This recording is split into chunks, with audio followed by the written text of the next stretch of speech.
নমস্কার। আপনি যদি একজন মধ্যবিত্ত হয়ে থাকেন বা নিম্নবিত্ত শ্রেণীর মানুষ হয়ে থাকেন বা অসংগঠিত শ্রমিক হয়ে থাকেন, অসংগঠিত সেক্টরে কাজ করেন, এমন যদি হয়ে থাকেন, তাহলে এই প্রকল্পটি কিন্তু আপনার জন্য খুবই গুরুত্বপূর্ণ। ভিডিওটি প্রথম থেকে শেষ পর্যন্ত দেখবেন এবং কোনোটা স্কিপ করবেন না, তাহলে বুঝতে পারবেন এই প্রকল্পটি কতটা গুরুত্বপূর্ণ আপনার জন্য।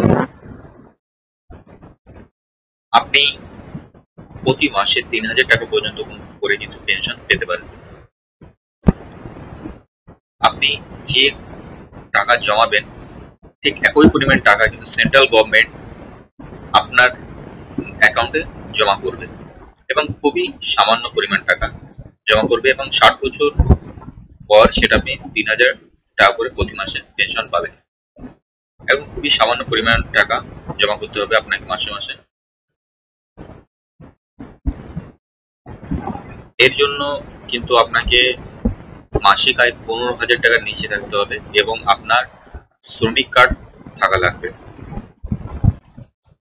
যে সমস্ত মানুষ চাকরি করে বা সংগঠিত সেক্টরে কাজ করে তাদের কিন্তু একটা নিশ্চয়তা আছে, একটা মাস গেলে কিন্তু তাদের অ্যাকাউন্টে একটা স্যালারি, একটা অ্যামাউন্ট জমা হয়। কিন্তু অসংগঠিত শ্রমিক যারা, তারা কিন্তু আর্থিকভাবে কিছুটা হলেও পিছিয়ে সংগঠিত সেক্টরের থেকে। সেজন্য প্রধানমন্ত্রী এই প্রকল্পটি চালু করে ২০১৯ সালে ফেব্রুয়ারিতে। কারণ যারা শ্রমিক আছে, যারা অসংগঠিত সেক্টরে কাজ করে, তার যেন কোনো অসুবিধা না হয়, যাদের যেন কোনো পেনশনের কোনো সমস্যা না হয়, সেজন্য এই প্রকল্পটি চালু করা হয়েছে। এই স্কিমের আন্ডারে ভারতবর্ষের বহু মানুষ কিন্তু নথিভুক্ত হয়েছেন।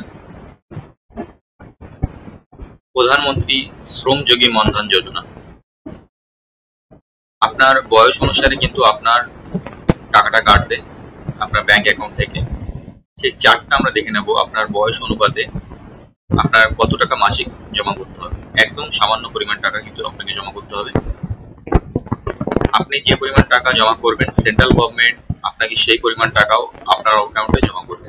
আপনি যদি ১০০ টাকা জমা করেন, আপনার হয়ে কিন্তু সেন্ট্রাল গভর্নমেন্ট ১০০ টাকা জমা করবে।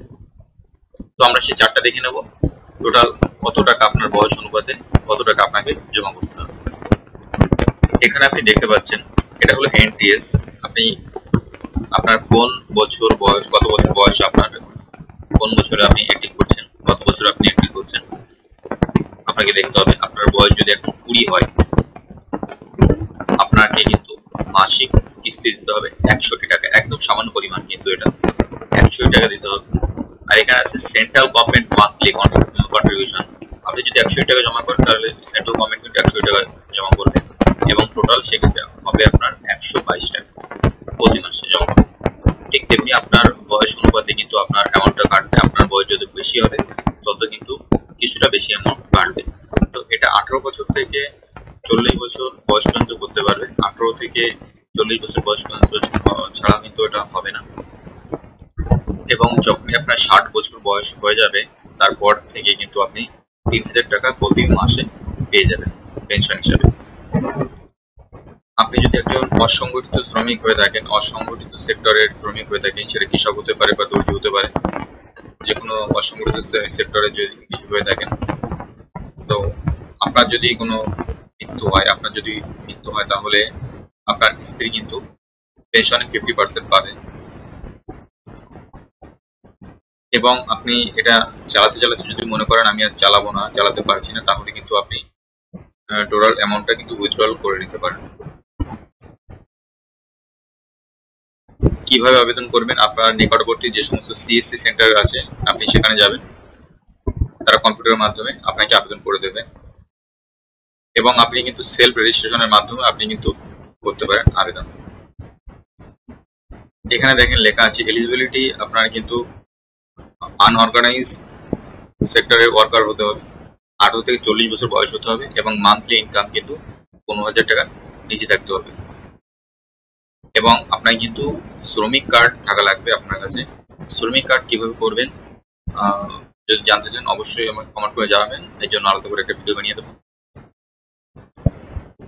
এই রকম নতুন নতুন ইনফরমেটিভ ভিডিও পেতে হলে অবশ্যই চ্যানেলটিকে সাবস্ক্রাইব করবেন, লাইক করবেন।